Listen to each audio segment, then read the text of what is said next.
Hello, dear students, and welcome to today's session. In this particular session, we are going to continue with our discussion of the play The Tempest. And here we are going to discuss Act 3, Scene 3 of the play. Now, this is the last scene in your syllabus.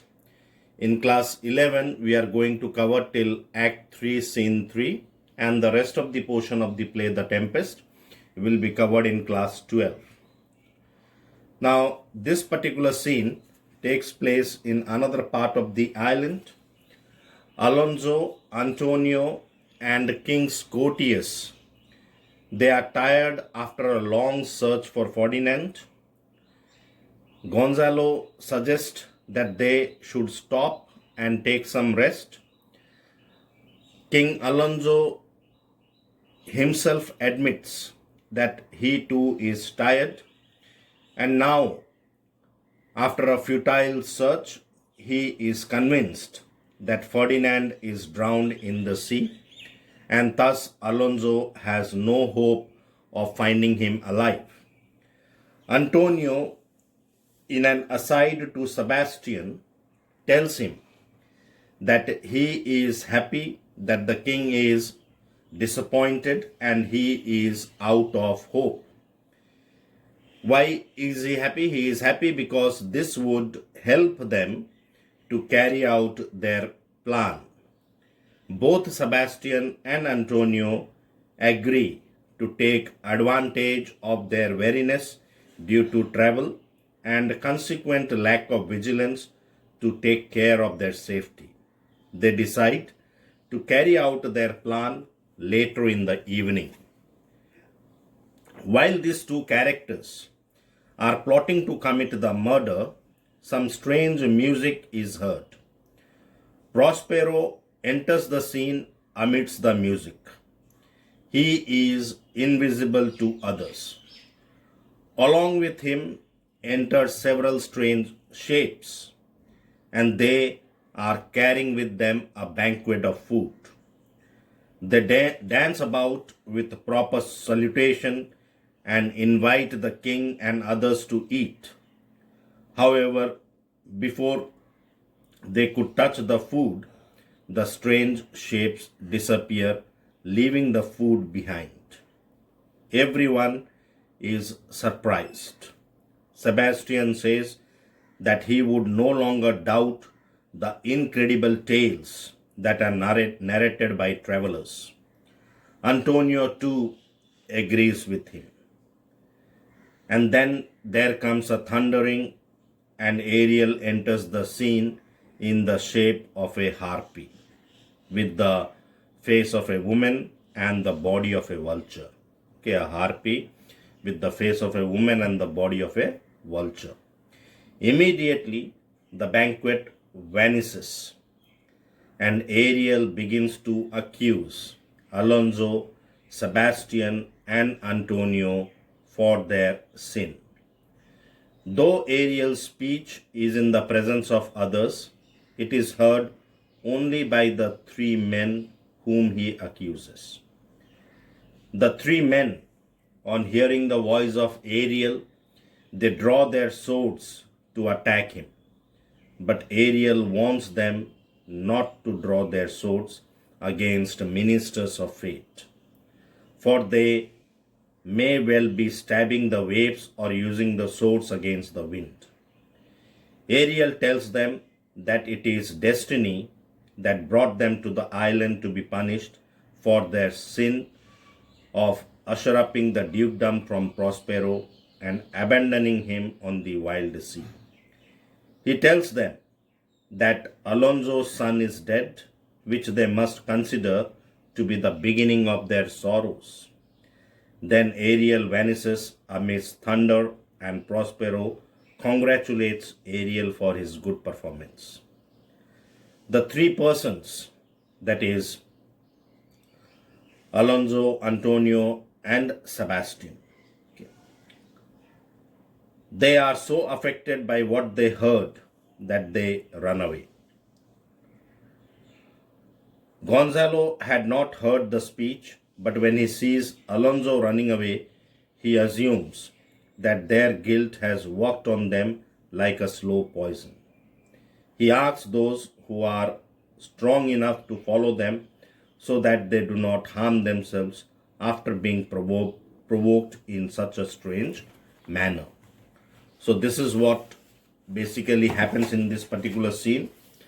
However, things will become gradually clear to you when we do the scene line by line. So, this particular scene, as said, takes place in another part of the island. Alonso, Sebastian, Antonio, Gonzalo, Adrian, Francisco, and other courtiers, they enter into the scene. Now, Gonzalo says, "By our laking, I can go no further, sir." Okay. By our laking means he swears by little lady, by Virgin Mary, that he is so tired that he cannot go any further. And being old, his old bones are aching. He has walked for long. They have been looking for Ferdinand since a very long time. And Gonzalo, we know he is the old wise counselor to the king. So being old in his age, his bones start aching. And they have in fact walked through a maze. They have walked through a maze means, from maze here means a labyrinth, a place where a man can easily lose his way. So he tells the king that they have walked through the maze, sometimes in straight paths and sometimes in circles. And he takes the permission of the king. "By your patience, I needs must rest me." So with your permission, with the permission of the king, he says that he will take some rest and will not go any further. Even Alonso himself admits that he too is tired. And he says, "O Lord, I cannot blame thee, who am myself attached with weariness." So he cannot blame Gonzalo for tiredness because he himself is fatigued. He himself is extremely tired, and his faculties too have become very dull. So therefore, he tells Gonzalo to sit down and rest. And now, he says, "I will put off my hope." I will put off my hope means he will no longer, he will give up his hope and he will no longer allow his hopes to flatter him. So all this while, he was hopeful that his son might be alive. And that is the reason why they have been looking for Ferdinand in different parts of the island. But now, since they could not find Ferdinand anywhere, therefore King Alonso becomes disappointed and he is tired as well. And he says that he will give up his hope and he won't allow his hope to flatter him anymore. "He is drowned, whom thus we stray to find, and the sea mocks our frustrate search on land." His son, whom they have been looking for whom they have been wandering about in the island, is most likely drowned in the sea. And the sea, which now holds Ferdinand, seems to be laughing at King Alonso for their futile search on the land. So therefore he says, "Well, let him go." He says, "Let us give up him as lost." So they give up Ferdinand as lost. Now they think, King Alonso also feels that Ferdinand is certainly drowned in the sea. Then Antonio is very happy. And in an aside to Sebastian, Antonio says, "I am right glad that he is so out of hope." So he is very glad that Alonso has lost all his hope and he is in a disappointed mood because that will make their task even easier. "Do not for one repulse, forgo the purpose that you resolve to effect." So he tells Sebastian in that aside that though they have received defeat, though they were defeated in their first intention or in their first attempt of killing King Alonso and Gonzalo, he must not give up his intentions. He must not hesitate to go ahead just because he has failed on one occasion. So he must be resolved in his mind, he must be determined in his mind to effectuate his plan. And Sebastian, in an aside to Antonio, says, the next advantage will be taken thoroughly. Okay. So he says, the moment they get the next opportunity, or when the next right moment comes, they will utilize that moment thoroughly for fulfilling their plans or for executing their plans. Then Antonio, still speaking in an aside to Sebastian, he says, let it be tonight, for now they are oppressed with trouble. They will not nor cannot use such vigilance as when they are fresh.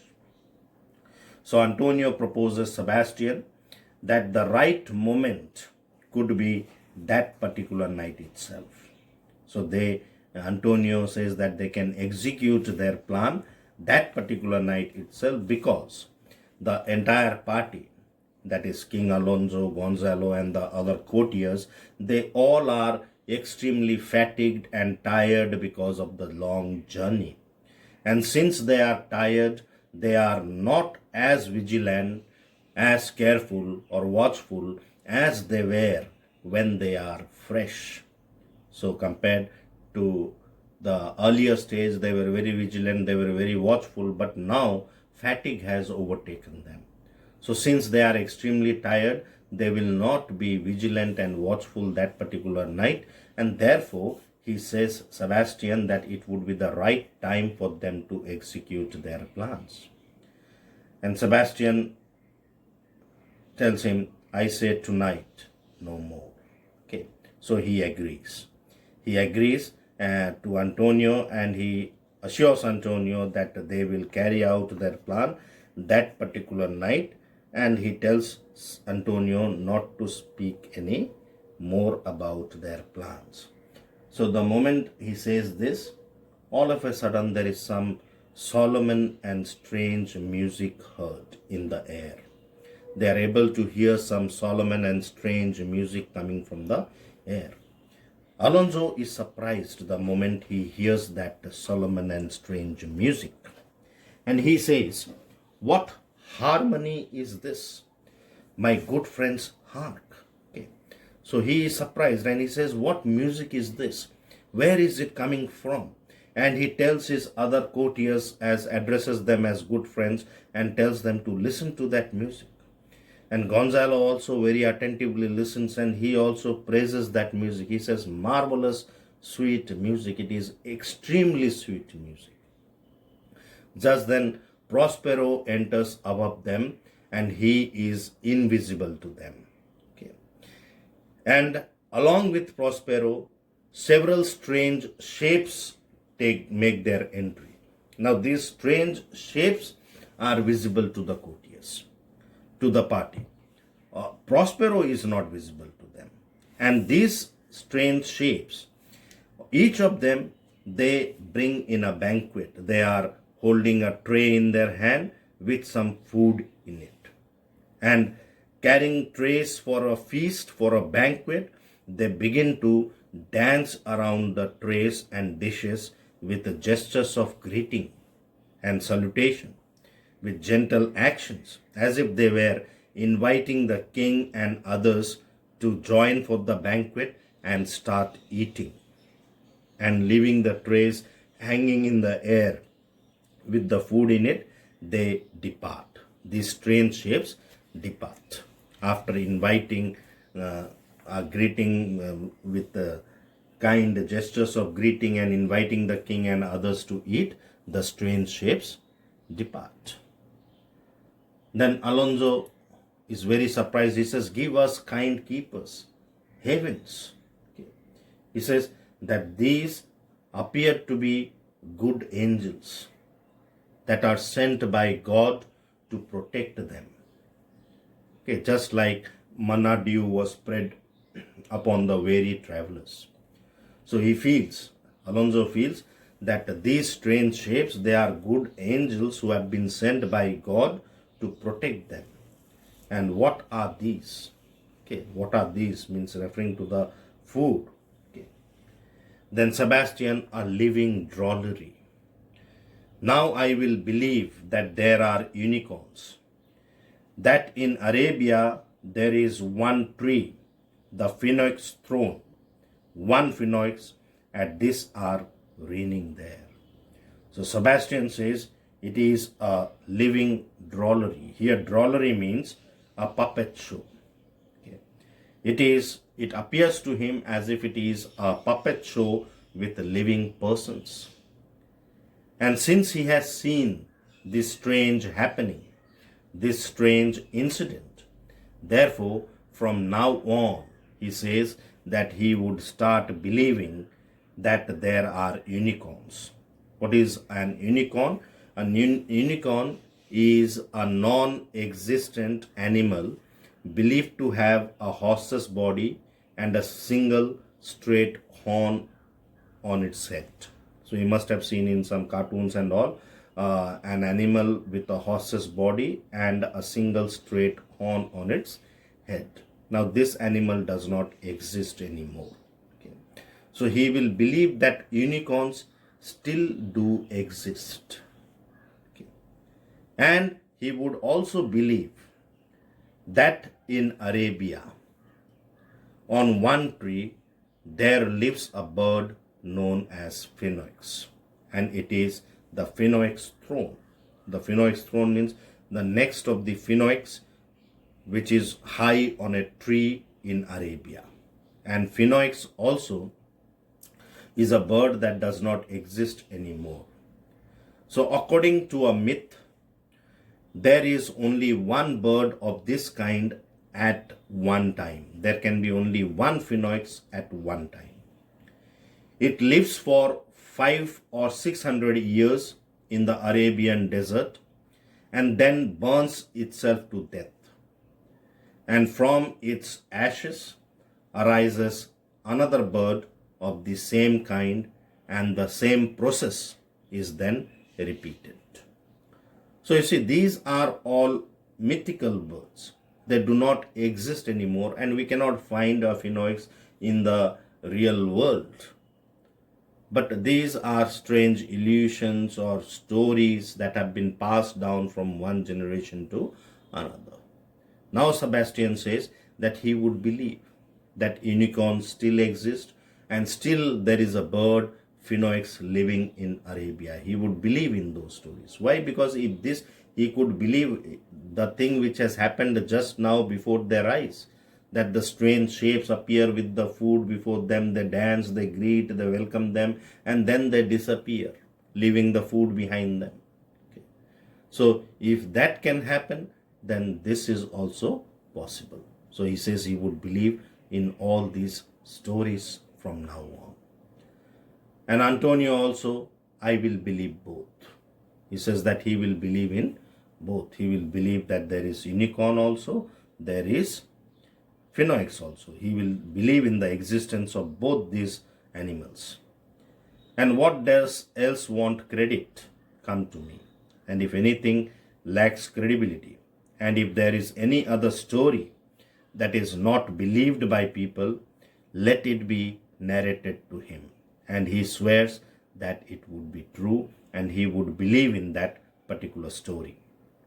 Travelers never did lie. So the people who travel to different corners of the world, the stories that are narrated by the travelers are always true, no matter how the foolish people who have never traveled disbelieve them. So when the travelers go around the world, they meet with strange people, they find strange incidents, and when they share their experiences after returning, the people may consider them to be foolish and may not believe their stories. But Antonio says that their stories are always true. And this they have experienced for themselves now, that there are strange things in different parts of this world. And Gonzalo then says, if in Naples I should report this now, would they believe me? So Gonzalo raises this question that after having reached at Naples, if he narrates his experience, what he had seen on that particular island, to the people in Naples, would they believe him? Obviously, he suspects that they would disbelieve him if he narrates his experience to them. If he should tell them that he had seen the natives of the island, and the natives there in the island, they have monstrous shapes. They have strange and monstrous shapes. And if he were to add that the manners also of the native of that island are civil and more gentle than those of many people of their race, such type of statements obviously will not be believed by the people of Naples. Okay. Then Prospero in an aside, honest Lord, thou hast said well, for some of you there present are worse than devils. When Prospero says that if he goes to Naples and tells to the people in Naples that he has seen the native people of that island, and the natives of that island have monstrous shapes, have strange shapes, and their manners are more courteous, are more gentle than many of the people living in the civilized world. Okay. He believes that they will not believe in his story. But Prospero in an aside, who was present there in an invisible form, he says that honest Lord. Why honest Lord? Because Gonzalo is speaking the truth. And Prospero himself knows that among that party, among those people present there are some of them who are worse than devils, who have devilish intentions, evil intentions. And when he says some of you, he is making a reference to Antonio and Sebastian, who were then plotting to kill King Alonso and Gonzalo. Then Alonso also, I cannot too much muse, such shapes, such gestures, and such sound, expressing all that they want the use of tongue, a kind of excellent dumb discourse. So he says that he cannot wonder too much at such shapes, at such courteous gestures, or such sound of the music that he has heard, and such expressions. Although these strange shapes lack the ability to speak, but they convey their meaning through dumb discourse. Through dumb discourse means they convey their meaning through gestures. That is how through their gestures, they greeted the king and the others. They invited them to eat the food. So they convey their meaning through their gestures. So Prospero in an aside, praise in departing. Okay, so he says praise in departing means be careful how you praise. Then Francisco also comments that they all vanished strangely. So they appeared in a strange way, and then all of a sudden these shapes also vanished, disappeared in a strange fashion. And Sebastian, no matter since they have left their viands behind, for we have stomachs. So no matter, so it does not matter that whether they have vanished or not, but what is more important at that particular moment is that they have left the food behind. Viands means the food, eatables. So they have left the eatables, the food behind, and all of these people present there, they are hungry. They are hungry. So therefore he tells all of them that if it pleases them to taste the food there, to eat that food. However, Alonso is not inclined to eat, and he says, not I. He will not taste the food. Gonzalo insists that Alonso must eat something. Gonzalo says, faith, sir, you need not fear. Okay. He says that there is no reason to be frightened of, to be afraid of, that this food may be strange food, or It has been left behind by strange creatures. So there is no need for King Alonso to be afraid. So he tells King Alonso that he should have no fear. And he reminds him that when they were young, nobody used to believe that there were strange mountain people. They were said to have huge masses of flesh hanging at their throats, which looked like bags to carry tools. Okay. So these mountain people in the past, they were said to have huge masses of flesh hanging at their throat, just like dew-lapped like bulls, whose throats had hanging at them wallets of flesh. Wallets of flesh means large masses of flesh which looked like bags. Dew lapped, having big lumps of flesh hanging at the necks. So Gonzalo reminds him that when they were young, people did not used to believe about the existence of strange mountain people.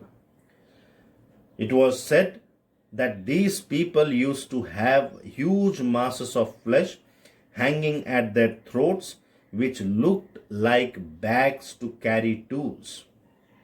These masses of flesh looked like big humps on bulls hanging at their necks. Nobody believed then that there were men who had heads in their chest. Now they hear stories with proofs given by every traveler who has traveled abroad after taking loans with an interest. So they hear strange stories from the traveler, and each putter out of 5 for one will bring us good warrant of. So each putter of 5 means each traveler who used to set a certain amount of money, they were assured 3, 4, or 5 times the sum on their safe return. And if they did not return, their money was forfeited. And every traveler, when they used to come back, they used to come back with some stories, with some experiences, and they used to tell their stories with proofs to the people.